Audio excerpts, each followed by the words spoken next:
Welcome to Even Tacos Fall Apart, a podcast where we talk openly and honestly with the goal of normalizing mental health conversations. I'm MommaFoxFire, and whether you are an employee, a manager, a business owner, or just someone who spends a significant chunk of your waking hours at work, which is most of us, today's topic is going to hit home. We are talking about how employee well-being programs pay for themselves. And before you tune out, because that sounds like something your HR department would put on a motivational poster that nobody reads, stick with me, because this is not about free yoga on Fridays or a fruit bowl in the break room. It's about the actual, measurable, documented reality that when companies invest in the mental and emotional health of their people, the business performs better. There's data. It says so. This isn't a feelings argument. It's really a results argument. Burnout costs the global economy somewhere in the neighborhood of $300 billion a year in lost productivity. Employees who are mentally checked out, stressed to the point of breaking, or just quietly white-knuckling their way through every week are not doing their best work. They make more mistakes, they call in sick more, they leave and take everything they know about your business with them. And then you get to spend months recruiting and training someone new, which isn't cheap either. And yet, a lot of companies still treat employee well-being like a nice-to-have, something to consider if there's budget left over, something soft or optional. And that is such a costly mistake, and it's kind of baffling when you look at what the research actually shows. Because when people feel supported at work, when they have access to mental health resources, when the culture actually gives a damn about them as human beings and not just productivity units, retention goes up. So does engagement, so does output. The return on investment for these programs is real and significant. My guest today is Mark DeCarlo. Mark is a comedian, TV host, author, and corporate speaker who has spent years helping companies build cultures where people genuinely want to show up. He brings an improv background to the world of business, and the way he connects those two things is something I did not expect, but absolutely loved. We also wound up talking about creativity, boredom, and what it actually means to find your purpose, and why even the most stressful jobs in the world, ER nurses, first responders, NICU teams, need and deserve this kind of support just as much, if not more, than anyone else. This conversation is energetic, honest, and genuinely fun. Mark doesn't take himself too seriously, and neither do I, and I really think you're going to like him a lot because of it. All right, let's get into it. Hello, everyone. Welcome to another Mental Health Monday here on Even Tacos Fall Apart.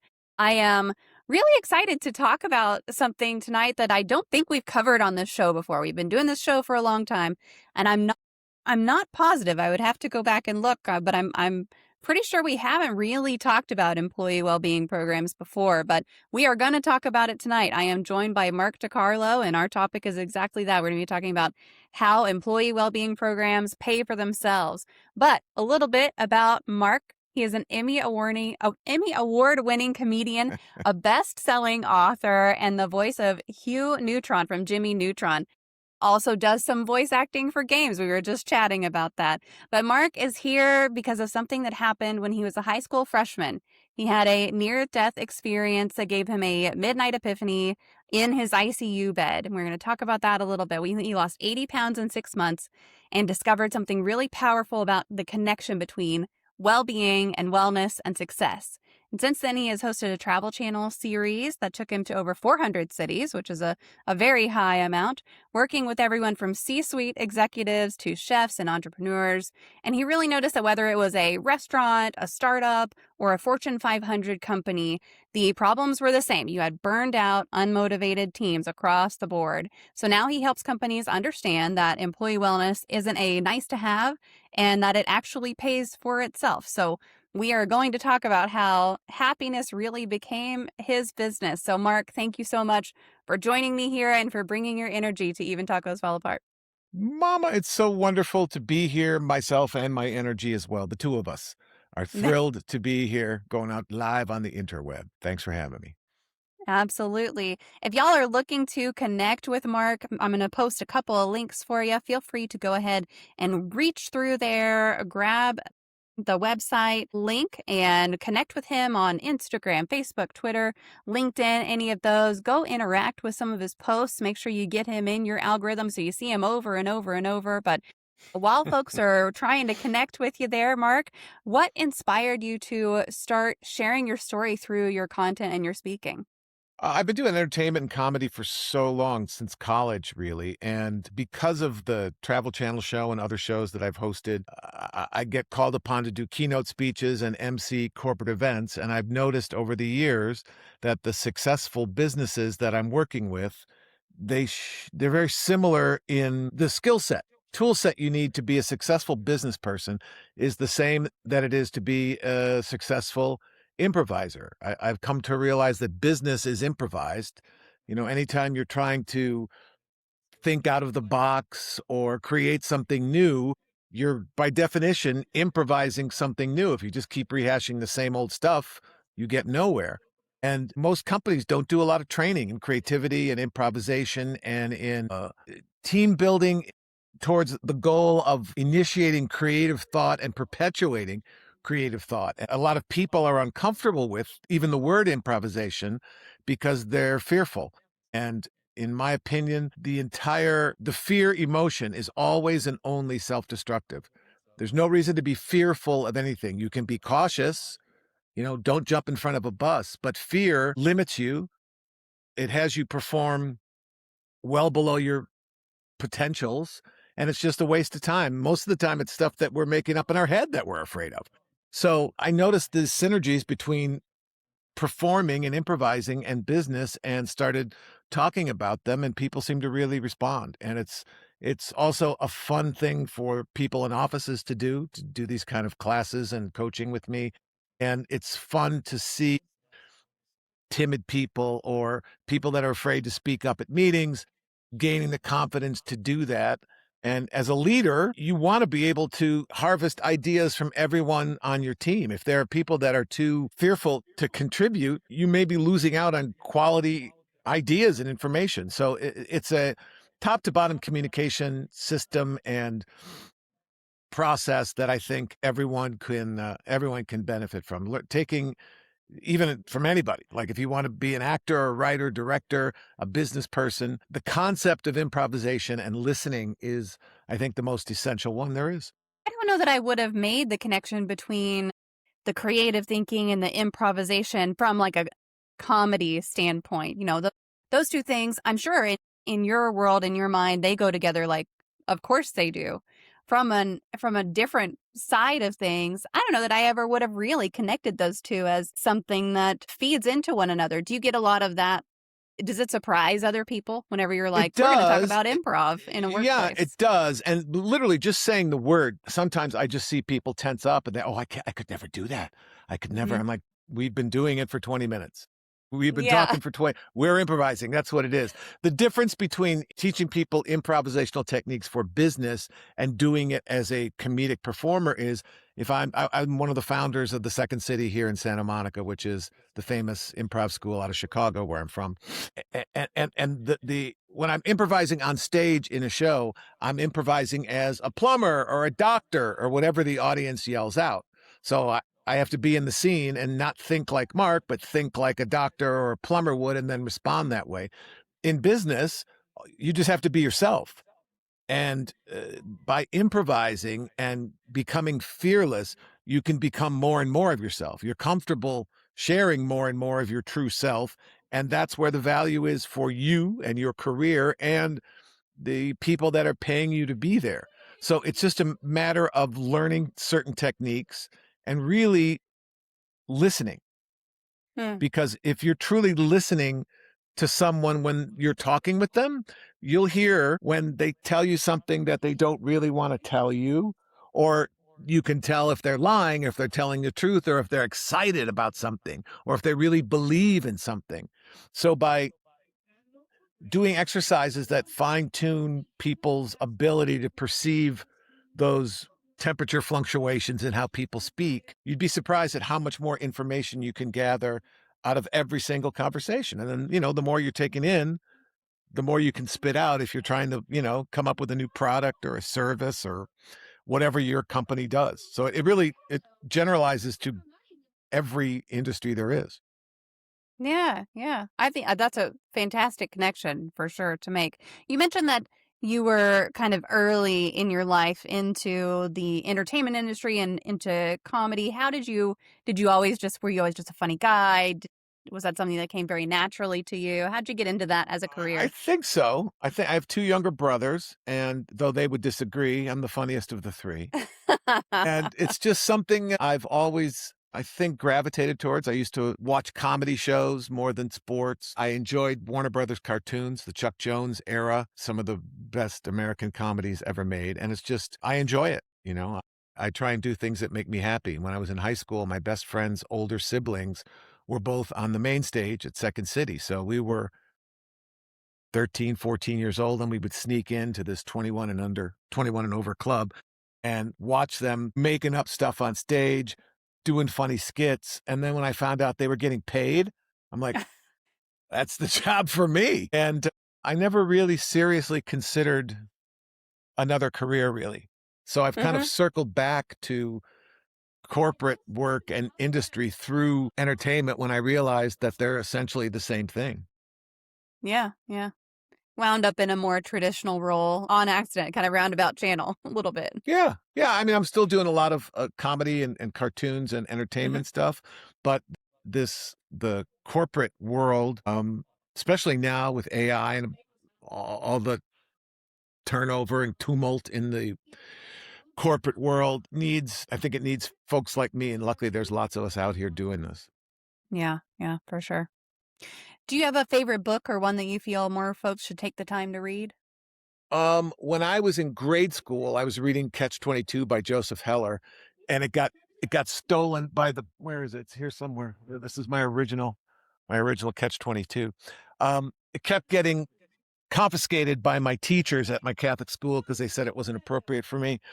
Although I think it is the perfect metaphor for the American condition. I also love John Steinbeck's Travels with Charlie. It's Hmm. got one of the greatest opening paragraphs in American literature. And John Steinbeck is one of the greatest American authors. And the book was written in 1961, 62. So he decided to take a road trip. He had written Grapes of Wrath and uh, lots of other big books of mice and men, and he wanted to do something different. So he got a covered pickup truck, took his dog Charlie, and was going to drive around the country. I think he had been already diagnosed with lung cancer, and I think this was Mm. kind of his big last hurrah. And it's one of our greatest writers doing a road trip book before the interstate system comes online. So it's if you wanted to go from Chicago to LA, you did it on Route 66. You didn't do it on I and I-5 and the 405.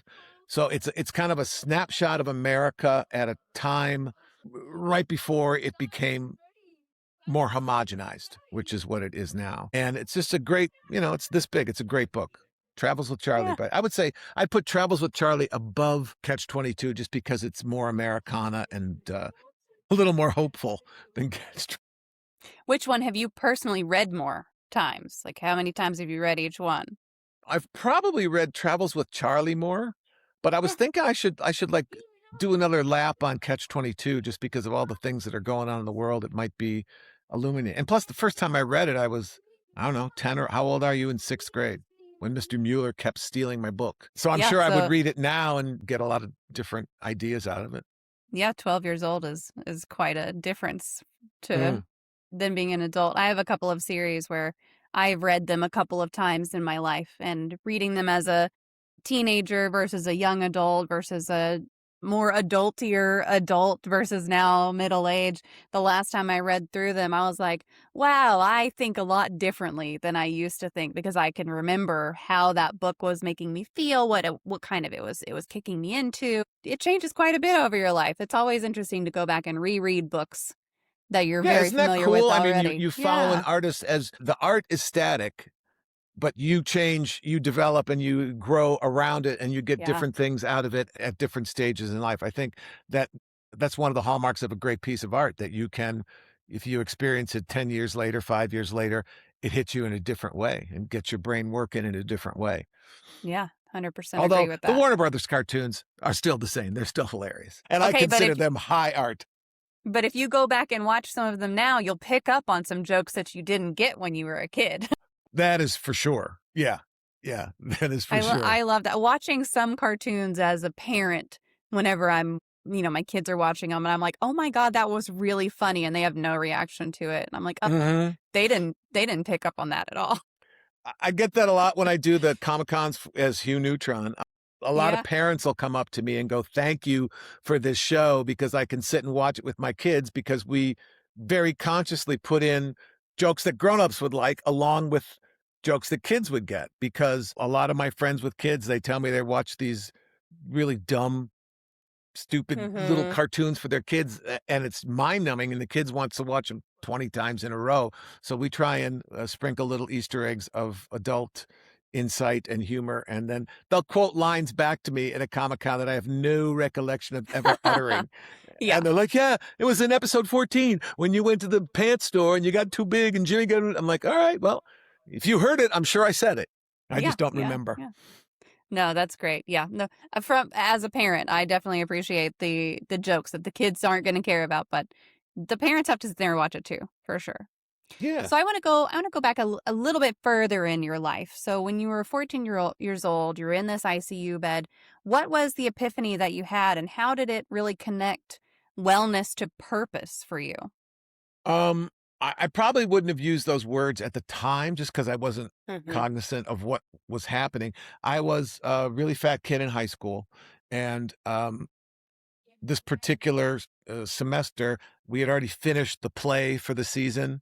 I would do, I was in the drama club in high school, which at my high school was a cool thing. So was marching band. It was great, great high I school. love it. Yeah. Bennett Academy in Lisle, Illinois. So I was at first day of track practice, and you know how when you throw a shot put, you spin and then you're supposed to throw it straight. This freshman threw it that way, and the Oh, 16-pound shot put hit me in the back. It broke my ribs. It popped my spleen. I started bleeding out. I didn't know it. They took me to the hospital. I was out for 3 or 4 days. And the first thing I remember when I woke up after this surgery where my spleen had popped and they had to go in and sew it up, the doctor sticks his head in the room and goes, "Hey, you're awake. Good thing. Another 10 minutes, you would have been dead. See you later." oh my God. So I'm, you don't think about mortality when you're 14, 15 years old. Mm-hmm. And he said it so I can see his silhouette in the hospital doorway. He said it so glibly and so like, oh, well, you win some, you lose some. It really landed on me. And I started thinking, yeah, I suppose I could die any day. And I decided if I'm going to die any day, I want to make sure that every day I live is as enjoyable as possible. And I think at that moment, I kind of fixed as the North Star of my life happiness and fun. A lot of people want to make as much money as they possibly can. A lot of people Mm-hmm. want to have a lot of possessions. I want to have a big house. I want to have this, that. And, whatever you make your North Star, that's what you're going to end up with, because that's what you're chasing. So I instinctively just thought, you know what? I like laughing. I like having fun. I'm going to always do the thing that I think at the moment will bring me more happiness. And I started making my decisions more effectively along those lines. Instead of just stumbling into things, I would ask, well, if I do this, is it going to make me happier or less happy? And then I realized you're a 250-pound fat ass in high school and no girls will talk to you or go out with you. And I wanted to go on dates with girls. So I said, all right, what'll make me happier is losing some weight. So I told everybody, I had tried dieting before in private, not telling anybody. But now I told everybody I knew, my female friends at school, my guy friends, the guys on my baseball team, I'm going to lose 80 pounds in 5 months by my birthday. And everyone was really supportive. I was able to run with a couple of my girlfriends who were on the cross country team after school because I couldn't keep up with the dudes. And in 5 months, I had lost 80 pounds. Because Wow. before I took every bite, I would go, all right, well, is this bite going to bring me closer to my goal, i.e. happier, or further from my goal, i.e. fatter? And by doing it, 80% of the time doing it right, the system works. And then once it starts to work, it's easier to adhere to. And so at the end of that process, I realized, you know what? Anything a normal average person can do, I can do. Anything. I could figure it out. If it's an average person, I'm average, I can do it too. And that confidence has served me well in my life and in my career. I think it's the foundation of being able to be a good improviser on stage. You walk Hmm. on stage, you've got nothing in your head, ideally, completely blank. And that can't make you nervous. It's got to make you excited because you're going to take in whatever the audience gives you and then you spit it back out, however you spit it out. So that confidence is what I try to impart to executives that I'm coaching or teams that I'm Hmm. coaching. And you have to believe it, right? You've got a job, you're a capable person. Anything that realistically the person in this job should be able to do, you can probably do. So Yeah. live that. Don't be afraid every time you get a new assignment, or don't be timid to speak up at the creativity meeting or the ideation meeting and say the most off the wall thing. You know, lots of times, all the time, when you're trying to think out of the box, you need an off the wall thing, and you Yeah. need to be able to say whatever pops into your mind, knowing that if it's a really crappy idea, people will go, no, well, let's try something else, as opposed to mocking you for Hmm. saying something so ridiculous. And those are the, what do I want to call them? Traits and habits that you can teach people that if they practice, they actually enhance your daily happiness. And, as far as I know, this is not a dress rehearsal. I want to be as happy as I can be every day. And if I do that, that's a win for me anyway. Yeah. Excuse me. So you mentioned, you lost 80 pounds and you kind of just maintained your life in a way that you were super happy with and that was going to make you happy. So what do you do now to maintain your own wellness and happiness after all these years? What are your non-negotiables? I play ice hockey 3 times a week. Here in California, I found a group of guys that love hockey as I do, and we play every Tuesday and Thursday at 11 a.m. And every time I step on the ice, I think to myself, there are so many people sitting behind their desk and miserable right now, and I'm goofing around at 11 o'clock on a Tuesday morning playing hockey. It's a great workout. It's really fun, and it's great for my head. I only, it's like I only do things that I enjoy. I wrote and produced an animated film that's coming out later this year. I'm getting into adult animation vertical shorts with, we have a story about an alien ship that abducts people that I think is really funny. So I've reached the point in my career where I only have to do stuff that interests and delights me. It's not that it's not hard work or a pain in the butt to be working at 1 a.m. on an edit or something, but it's always some sort of creative endeavor that I enjoy. I hate paying my bills every month. I hate doing my QuickBooks, but that's really, honestly, that is the only 90 minutes a month where I'm cranky. Yeah. The rest of the time, I'm perfect. Right, honey? She said yes. I don't know if you could hear her or not. I could hear it. I heard the right, honey. Yeah. Did you really? All I right. did. Yeah. Good job, It baby. came through. That was fantastic. Yeah. I mean, it really, especially at 11 a.m. on a Tuesday and Thursday, right? There are people at their desk who are Most just, people, right? yes, most people, myself included. It's Right. usually where I am. Well, and in show business, there's no, unless you're on a sitcom, there's no schedule. There's no, oh, I'm going to be working, jobs come and go. They work for a week. You don't work for 2 weeks. You have to be able to not freak out on the days when you're not making money at show business.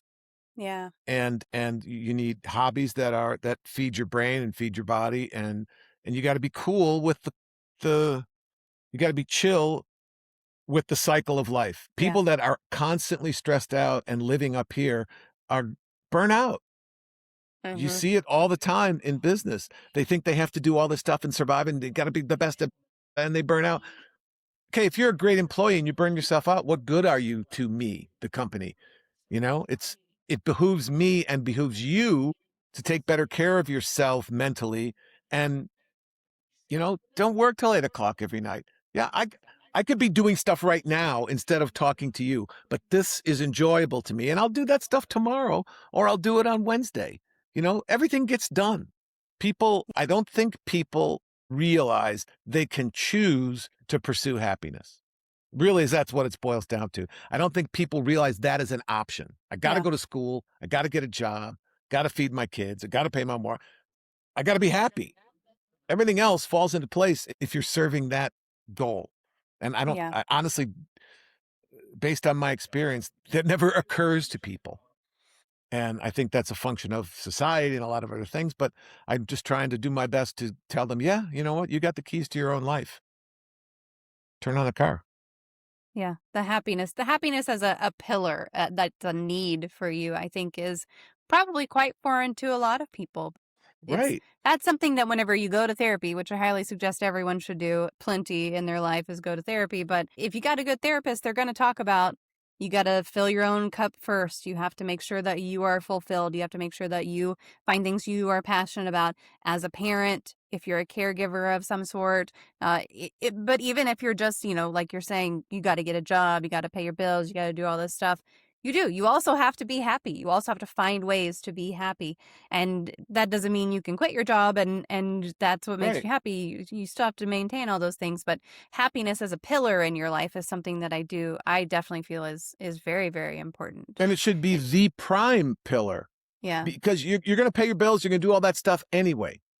So if you place yourself in a position where you're orienting your entire life towards happiness as the goal, all the other stuff falls in line and it becomes ironically easier to accomplish because you have your focus on the important stuff and you're focusing on happiness and maintaining that and searching for it and finding it and, curating happiness in your life. Because what makes me happy may not make you happy, mama. That's job one in life. Figure out what you like. So one Yeah. of the first things I ask when I'm doing a group thing is, when was the last time you were truly happy? What were you doing? Write it down. Text yourself. Okay. Another time you were truly happy. Text yourself. We look at those 10 texts, and if 7 of them are something that you never do more of that. Yeah. Right? And if you do just absolutely despise your job, get a job doing something involved with those 7 things. Don't quit your job.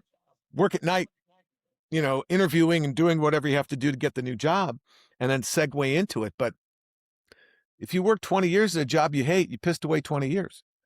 Yeah. Yeah. And all you have is money that you've already spent. Right. What's the, Yeah, 'cause it what's gets the spent. point? Right. It's going to get spent either way. So if you're making $100 a week at a job that you hate, make $70 a week at a job that you love, and you'll be happier. Yeah. Yeah. You brought up burnout, and I want to go back a little bit also because this travel show that you visited over 400 cities with this travel show, and that's when you started noticing this pattern of burnout. So how long did it take you in these travels to really notice this pattern of burned out teams, regardless of industry? I kind of noticed the reverse of it. Most of the places that we went to on Taste of America were mom and pop restaurants and attractions around the country. We would do 3 different cities in every half-hour episode. And the one common trait I noticed, especially from restaurant tours and like cooks, not necessarily, fancy schmancy chefs, but the woman that's been making red bean gravy in the back of this kitchen in Clarksdale, Mississippi for 30, is they were all happy people, pleasing type people, huggers, people that hug. Restaurateurs, it's a horribly difficult job. You're not going to get rich doing it. So what the benefit you get from being a mom and pop restaurateur is you're feeding people, right? You Yeah. are what you eat. You're actually keeping people alive with your grandma's recipe for meatballs or whatever your specialty is.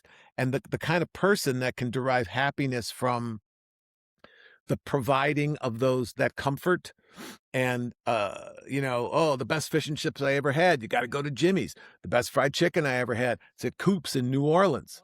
You sit at a bar with a cranky waitress and you have the best fried chicken you've ever had in your life. Those kinds of people are different than guys that work in finance. They just are. I'm not saying better or worse, but they're different. And they seemed to me to be content and happy people.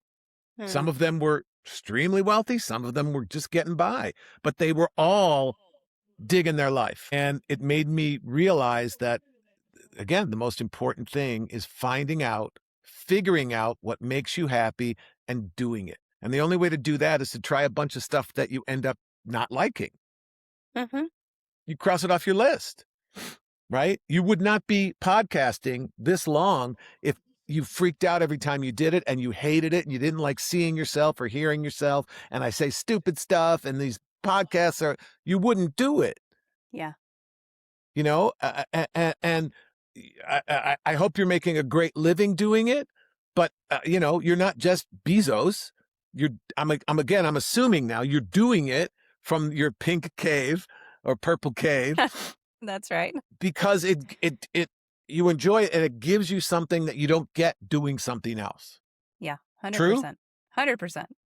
Okay. So how do you put a monetary value on that? And why bother? Mm-hmm. Put a happiness value on it. I like the happiness value on that too. Doing this show is one of those things that it's the way that I kind of put it to people is it's one of my non-negotiables. Like this is something that I will do until I can't do it anymore because it's something that I'm passionate about. It's something that it makes me happy. Now, do I love doing all the editing and listening to myself over and over when I'm trying to chop everything up? No. Right. Why did I say that?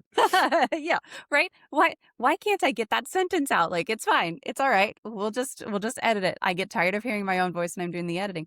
But is it something that is enjoyable to me when I'm doing it? 100%. Does it bring me happiness?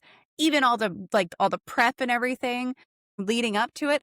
Absolutely love it. It's fantastic. Yeah, I like assigning kind of a happiness value to it. That's a good way to put that. I like that. That's your purpose. You found your purpose in this realm, right? I know you have a family and other things, but for your communications life, your work life, you found your purpose and you're lucky. And you probably found it because you tried a bunch of other stuff that didn't work or didn't feed you the same way that this feeds you. You know, some people get lucky and the first thing they try, they end up being great at and enjoy. Mm-hmm. But most people don't. You know, you got to kiss a lot of frogs to find the thing that makes you happy.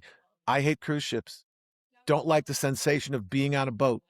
I love flying. I'll fly anywhere. It doesn't make me nervous, but boats sink and sharks eat you. Not interested. I learned that a long time ago. So it's like, all right, well, I'm not going to be in the Navy. I'm not going to be a ship's captain. I can cross all that stuff off my list and focus on something else. Yeah. Yep.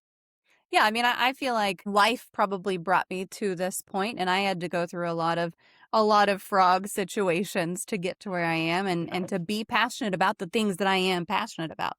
There were a lot of things that I had to go through and kind of experience in life to get here. And do I wish I could have just gotten here without that? Sure, yeah, but here we are, and sometimes you have to make the best of a situation that you're in. Yeah, and every situation, changes you. Yes. And every trial and tribulation that you survive, it's a cliche, it makes you stronger, but it also gives you more insight into what makes you happy and what doesn't make you happy. And also, if it's a really hard trial or tribulation and you survive it, it gives you more confidence. You're like, you know what? That was horrible, but here I am. I'm still kicking. I'm still alive and I'm still doing what I want to do. So, some people go through life seeing every sling and arrow and adopting like a victimhood posture. I think that's an aspect of fear and I don't think it serves you. Yeah, the world's cruel. No one really cares about you outside of your friends and family. That's the way it is. Don't worry about it. You got friends, you got family. Yeah. Now, we're talking about happiness and jobs and careers and doing things that bring you joy. But folks talk about job satisfaction a lot too. Are job satisfaction and happiness, is that the same thing? Like if you're satisfied with your job, is that happiness? Or do you draw a distinction between those two? I think it's an aspect of it. I mean, obviously, people ask me about show business. I work for free. You're paying me for auditioning and for studying and for doing all the prep I have to do to get the job. being on set with Seinfeld or Larry David or Tracy Ullman or whoever, the restaurateurs, that's fun. I would do it for free. It's all the other crap you're paying me for. And it's the same thing in life, I think. You have to have some sort of job, right? You have to do something to make a living. So why not find that something that you at least marginally enjoy? And if you marginally enjoy it, you'll be marginally good at it. But if you find something that you thoroughly enjoy, a guaranteed 100%, you will be better at it because of that. Yeah. If you really dig what you're doing, you're going to be better than the person who's doing it for a paycheck. Every time, all the time. So spend your, when you're young or when you're changing careers or when you're miserable, put your time and effort into finding something like podcasting for you. Something that makes you feel good, that you enjoy, that you would do for free. Don't Yeah. tell people that.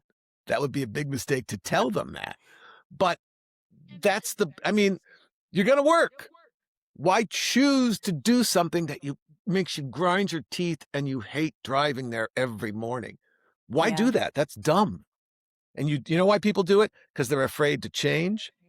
They're afraid to figure out what they really love to do.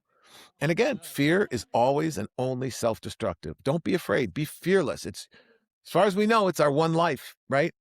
I'm a day older than I was yesterday, and that day's not coming back. So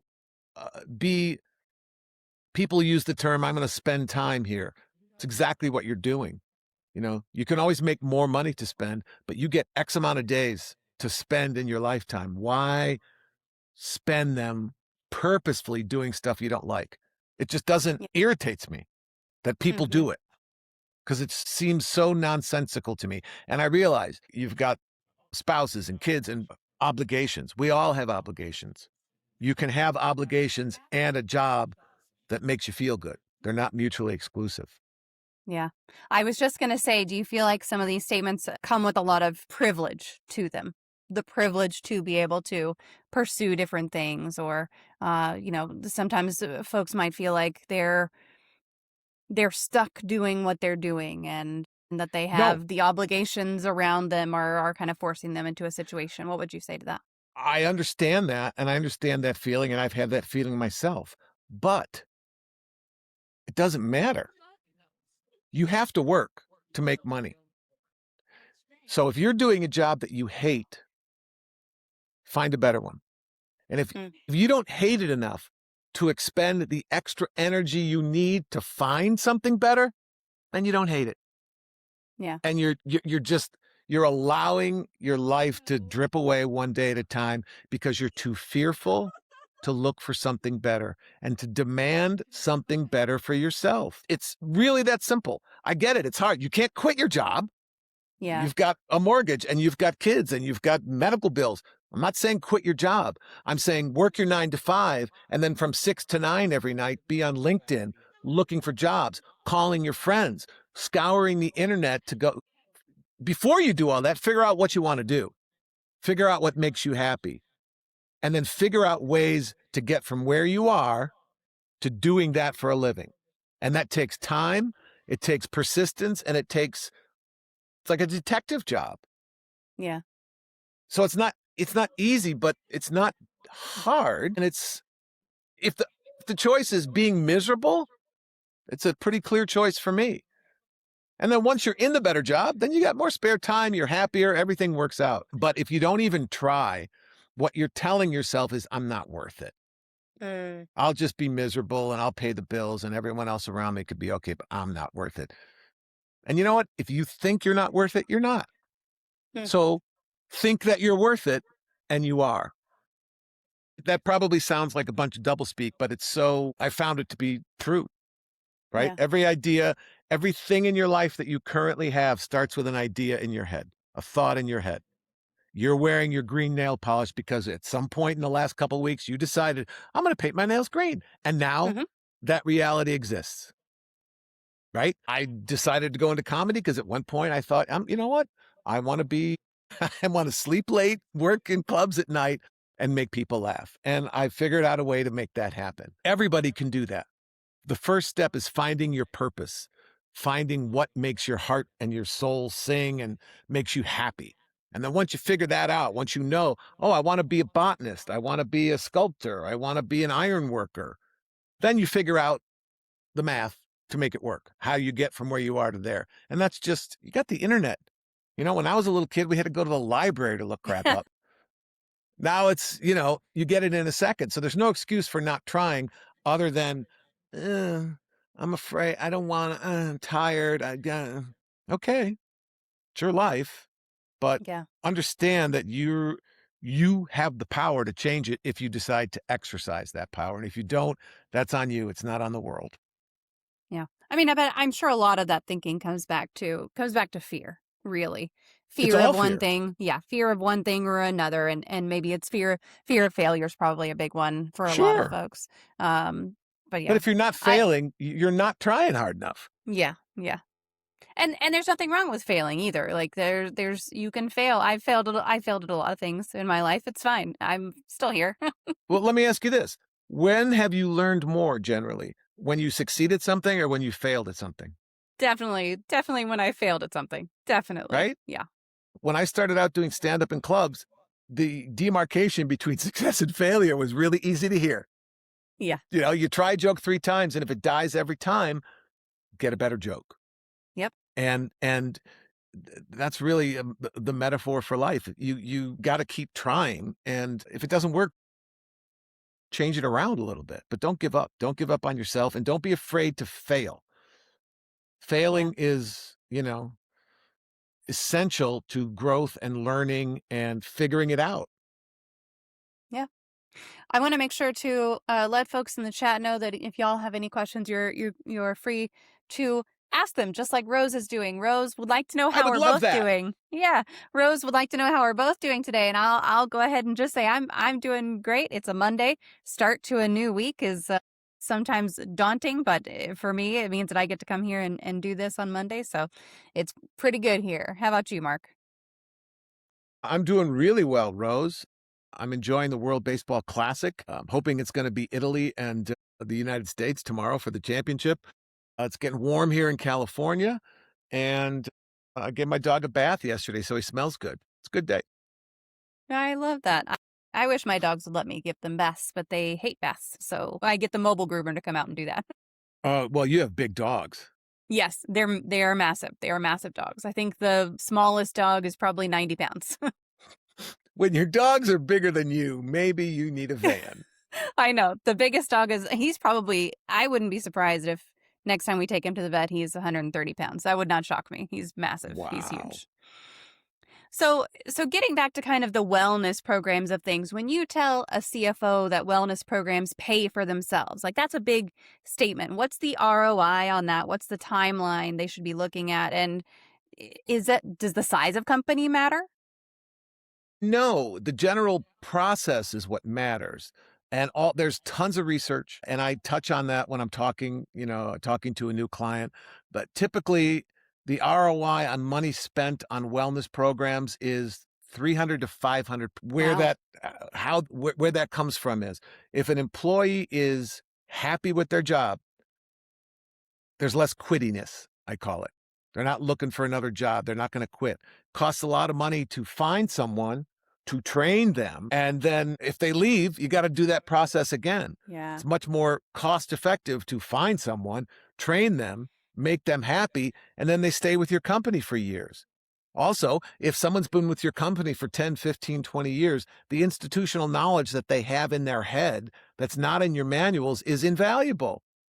And they pass that on to the next generation of new people coming in. And that's how you build a culture in a company. That's how you build. Have you ever met anyone that works at Costco or Trader Joe's that doesn't love their job? Maybe those are California stores, but I don't know anybody that works at those two places that doesn't love their job because the companies take care of them and people stay there 20 or 30 years. Another way that these programs make money for the companies is if you love your job, you will be better at it. Mm-hmm. Full stop. There's tons of research that demonstrates that. You'll work harder, you're more focused, you have more ownership and pride in the work product. You're better at communicating with your team members, so all the team members' abilities and productivity is raised, and you're better at your job. Whatever you're doing it at a higher rate of proficiency, which leads to more profits. You're keeping people in the company working not necessarily harder, but working better and more productively for longer periods of time. And when you add all that up, it's ridiculously one-sided data. I could show you graphs, I could cite scholarly papers on it, but I think it should makes sense human nature wise, right? If you're doing something that you like doing, you're going to be better at it. You're going to do it longer, as opposed to, if you hate your job, you don't quit when you hate your job. What have we been talking about? If you hate your job, you spend months looking for a better job. And while you're looking for a better job, you're putting even less proficiency into your current job. So not only are people quitting sooner, not only are they miserable at work, not only is the morale in your office crap, but you're getting less productivity out of people because they're already out the door, right? Mentally, they're already gone. So it's a matter of, and above, the best thing about it is it's good for people, right? It's good for the person. And even if you don't care, if you're the boss and you don't care altruistically at all about the health of your workers, you're still making more money. So you can pretend that you care about them. It's So win-win. It's the only win-win in yeah, business. if there's no downside, what keeps companies from doing it? Because it sounds silly. You're going to pay me to come in and talk to your people for a couple days or a week or something, and my basic message is be happier. Why do they need to be happy? I'm paying them to work. I think that's the basic idea. And I also think people, C-suite people, leaders may not be completely aware of the connection between the money spent and the value extracted from that money. It's better financially, and it's better altruistically, and it's like your people are happier, and this is a capitalist society, thank God. So if you can triumph as a capitalist and as a humanitarian, why wouldn't you aspire to do that? It literally Yeah. costs you nothing other than opening your mind and, letting people grow. Now, during this process, a certain percentage of your workers are going to figure out this is not the place for me, right? And they are going to leave. But that also is good for you, the business owner, because you got someone who's not going to be as good at their job as the people who want to be there. So let them go and find whatever they're going to do. And you bring in someone who you recruit more carefully and train more thoroughly, and they become a part of the long-term team. And then the people that leave, hopefully, have left because they realized, this isn't for me, but now I know what is for me. I'm going to go chase that. So really, on a human level, it's better for everybody, the people that go and the people that stay. On a financial level, it's better for the company and for the people. If you're better at your job, you're going to stick around longer. And if you stick around longer, you're going to get raises, and you're going to make more money 2 years from now than you're making today. I always pose this question. I'm like, all right, someone please, did not take business classes in college. Poke a hole in this for me. What am I missing? And nobody to date has. If Yeah. there's someone in the chat that can explain to me what I'm saying is wrong, I would love to know about it. Yeah, prove us wrong for sure. Now, kind of the opposite question. What about companies who hear this of like, oh, we have to have a wellness program, and then they put an employee wellness program just to kind of check a box? Is there still a benefit, whether or not they're just trying to check a box or whether they actually care? Does that make a difference? Well, it depends on who you bring in to do the work. You don't, like I said, you don't really have to care about the emotional well-being of your employees. Just know that these programs will make them more productive. Ideally, you want both, right? You want a leader who actually cares about the people working underneath them. But if they don't, if they're just checking boxes and it works, who's losing out? They're losing out. They could have new friends or, better friendships that they don't really care about because they don't really care about their people. And, there are successful people like that. But as long as they're bringing in the right programs, not obviously not just me, other people that work in the same space and understand the same basic themes and ideas. That's the beauty of it. It doesn't, there's Hmm. no, typically everything else in business, there's opposing forces. There's labor and management.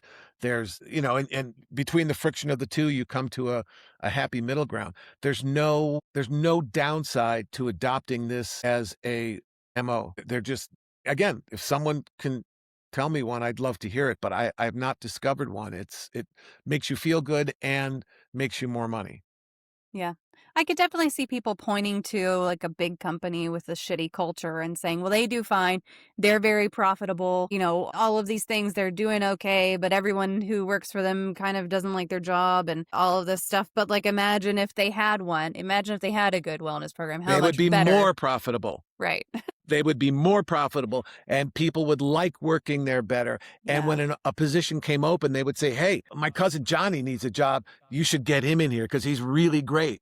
Or it's a team mentality in the truest sense of the Hmm. word, right? I've played on team sports my whole life, baseball and hockey. And there's a mentality when you're on a team, you take one for the team.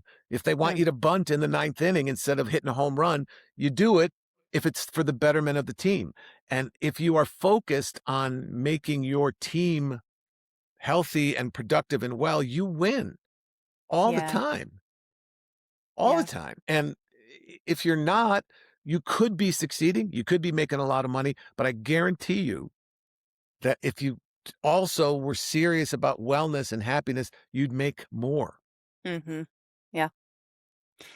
Is there one big mistake that companies usually make when they're trying to address burnout, or the biggest mistake companies make when they're trying to address burnout in their employees? Yeah, they think I'll give you an extra day off and you'll have go, give you an extra 2 days off a year, or we'll throw a taco party on the last Tuesday of every month. And that'll make people happy. It's burnout comes from essentially people being afraid of losing their jobs. Mm, Is what it boils down to. I'm going to work extra hard and make sure everyone sees me working extra hard because I don't want to get fired. I may be doing more motion, but I'm not being necessarily more productive. And you can only operate at that, adrenaline fueled high pitch for a certain amount of time before you physically and mentally break down. There's a lot of research that also shows that happy people, the brain functions 31% more effectively. When you are frightened and scared and you're being chased by a lion, all you care about is getting away from the lion, right? Now, once the lion is gone, you can look around and go, oh, look, there's a banana tree. There's a 7-Eleven. I could go in there and get a Slurpee.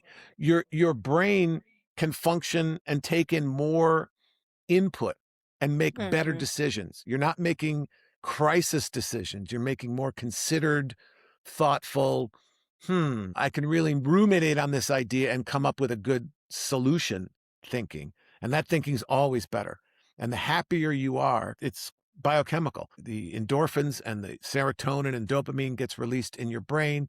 You're more creative, you're more productive, and you're more effective at whatever you're doing because you're not freaking out. So if you're freaking out from 9 a.m. on Monday morning till Friday at 6, you're not getting 30% as effectively as you could be if you were more chill. And the way to become more chill is being a job that you enjoy doing and know that you're capable of. And if you're not, it's up to you to find something to do like that. And that's the difficult part. That's the hard part. To figure out what your purpose is. You're lucky, mama. You mhm, figured out podcasting is your thing. I'm lucky. I figured out, not lucky is not the right word. I'm sure you tried a bunch of other things before you landed on this. So it's diligence and it's persistence and it's, oh man, this isn't right for me. It's close. I dated a lot of girls before I found my wonderful Cuban wife. And I say wonderful Cuban wife because the Cubans are good with knives. And my thought process was I was a serial monogamist. I would always date the woman until either I knew I could marry her or knew that I couldn't marry her. Mm. And at that point, even if, you're still connected with them, listen, I don't think this is going to go any further. It's the best for both of us. I got to tell you that. And then you talk, and then whatever happens, happens. So I always tried to pursue that as honestly and, whatever honestly as possible. And it doesn't Mhm. work out. That's what dating is. It's a trial run. Yeah. So if people would put the same amount of effort that they put into dating sites into finding a job that makes them happy and makes them fulfilled, they'd be better off, in my opinion. And people don't, like we were talking about before, I don't think they realize that that's their decision to make and that they have the Mhm. power to do it. They don't even conceive of that as an option. It's just like, oh, no one told me I could do that. Yeah. Yeah. You mentioned stress and stressful jobs and that you're functioning better if you're not as stressed. What about jobs that are inherently stressful? Air traffic controller, or you're an nurse or something like that. Can a wellness program help with those types of jobs as well? Or are Yes. those, because there are a lot of nurses that are really passionate about their job. They love their job. There's a lot of doctors love their job, but they are truly in an inherently stressful situation. So is a wellness program the right answer for those types of Yeah, things that's as an well? excellent point, Mama. Yes, and those people that you're saying, they love their jobs. They know they're Yeah. stressful. Because I do cartoons, I do a lot of benefit activities for Children's Hospital. And you want to talk a stressful job, go into a NICU unit and Yes. see the people that are working there with babies that are this big. It's inspiring and horrific at the same time. So yes, those jobs are stressful. However, those people that flourish in those environments, they love it. And that's their thing. That's their purpose. It is stressful though. So what you Mhm. do for those people is you do exercises and team building and events that let them cut loose and improvise and maybe put on a little show or paint or do something that is just shut that off for a couple hours. We're going to go and have this fun. And you're going to meet some friends outside of the medical community, outside of the women or the men that work in your ER room. You're going to broaden your circle of friends so that when you need to get away and just get a coffee with a painter or your butcher or whoever it happens to be, you have release valves where you can just go shake it off and come back and fight another day. Because, a loss when you're a nurse it's a profound loss. Yeah, And you can't, it's no big deal. It'll be fine tomorrow. It won't. And it you won't. have to develop a system to deal with that. And I don't know how they do it. It would not be possible for me. And there is a higher burnout rate in those jobs. For But sure. you can ameliorate that a little bit by giving them places to go that aren't stressful, that they enjoy going, things to do that they enjoy doing so that it's like, oh man, I need a break today. I'm going to go do paintball or I'm going to go play ice hockey or I'm going to go do whatever my thing is and know that, there'll still be sick people here tomorrow. So come back tomorrow and get back on the horse. And I think healthcare actually has been the HR people in healthcare are sort of leading this movement, raising their hand saying, hey, my people are stressed. We need a way to deal with it because I'm I haven't had that happen before on Riverside. So okay, all right. Apologies, but I mean, I'll just kind of try and pick us up back where we were talking about the inherently stressful jobs and people who love their jobs and it's definitely one of those things where if you can get them some support, and that's how I view these wellness and well-being programs, is you're supporting your people, you're supporting your teams, and whether that's something that you're able to do in a super stressful situation or in something that's not as inherently stressful, like the stress isn't always built in to these kinds of jobs. There's got to be benefits to doing that either way, for sure. Yeah, and you are supporting them, but you're Mhm. also supporting and improving the productivity of your enterprise. Yes. That's what the data clearly shows. So even if you're not a, bleeding heart humanitarian who really cares about everybody that works for you, your selfish behavior still benefits people. If you choose to behave selfishly, it's still supporting and benefiting your people. So there's no force pushing back against these programs. You Yeah. can't say, yeah, but it's nice for the people, but it's costing us 5% of our gross. It's not. Right. There's no, like we said before, I am not aware of any good reason not to embrace it as a cultural enhancement or shift for every company. And healthcare places like that need it probably more than others. Yeah. Yeah. Oh, that's a great point too. Like those stressful jobs are the ones that really, really need it, especially Right. since their rate of burnout is baked in a little bit higher anyway. So, yeah. Firemen, policemen, Yep. healthcare, doctors, nurses are essential people, right? And when things go wrong for those people, the consequences are dire for a Yeah. lot of people, right? If I tell a joke that doesn't work, who cares? The consequences of my failure in my profession are zero compared to those people. Yet people Yeah. in show business are stressed out all the time. Everyone gets stressed. Life isn't Mhm. easy. There's no plan. You're improvising from the minute you're born to the minute you die. But uh, that's the game. Those are the rules. Yeah. So you could bitch about them, or you could play the game Yeah. and try Yeah. and play it and be happy. Yep. Now, we kind of talked about this a little bit at the very beginning, but one of the things that you say is that creativity is teachable and can be monetized. Can you talk a little bit more about what you mean by that? Yes. Improvisation is a gateway to creativity. It opens up your mind.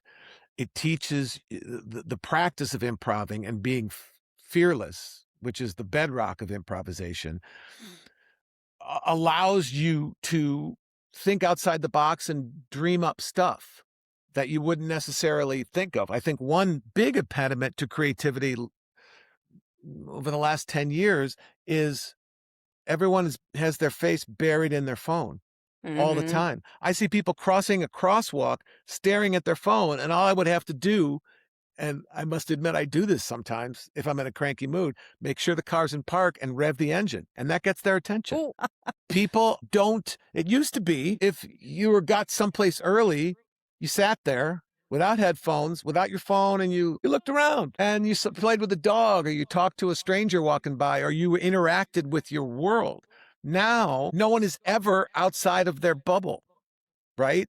If you're walking to work, if you're driving to work, whatever, you've got your headphones on, you've got your phone, you're reading your email. There's no time for just random daydreaming thinking.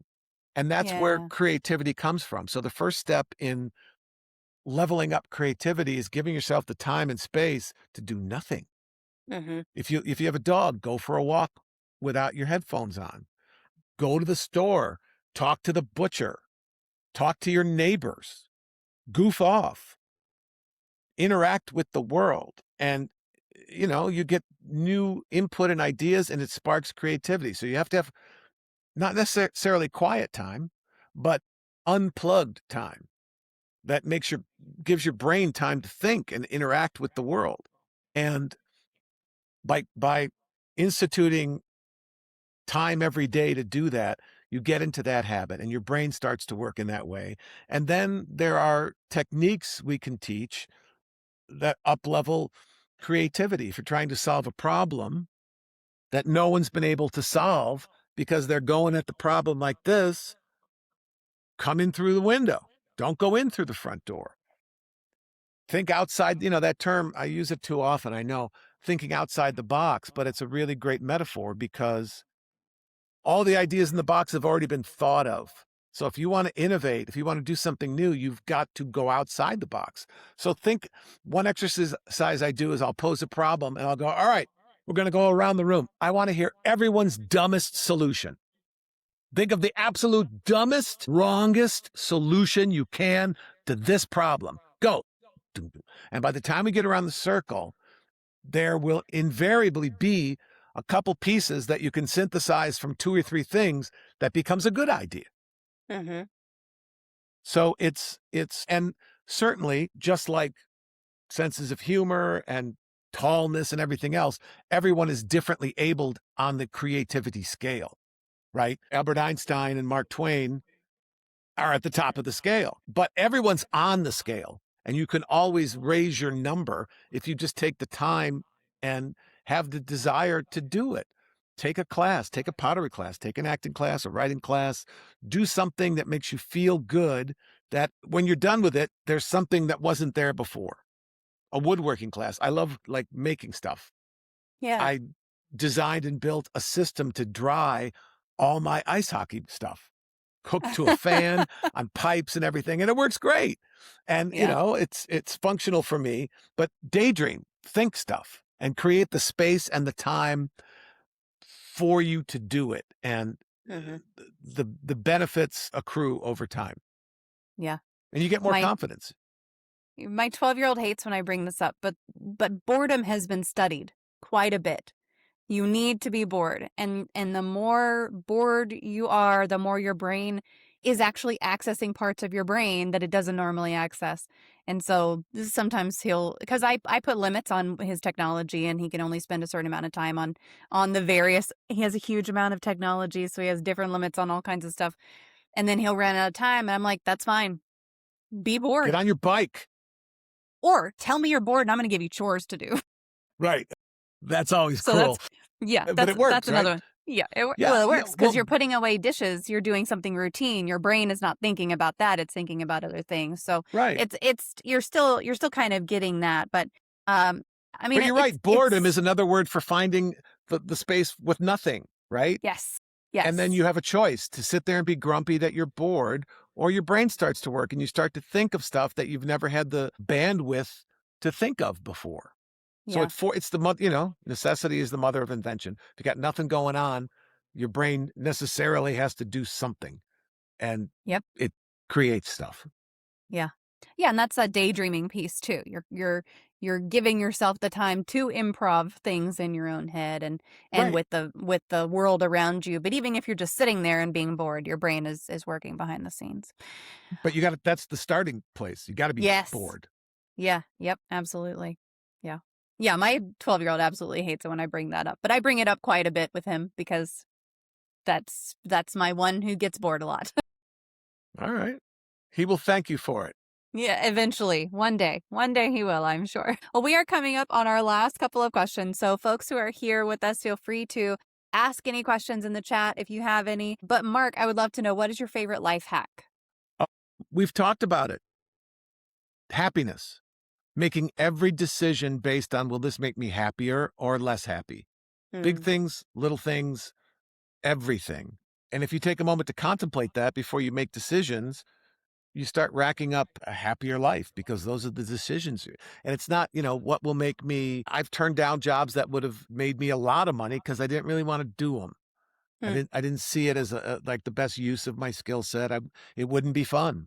I try and do things that I think will be fun because I enjoy fun. Fun makes me happy.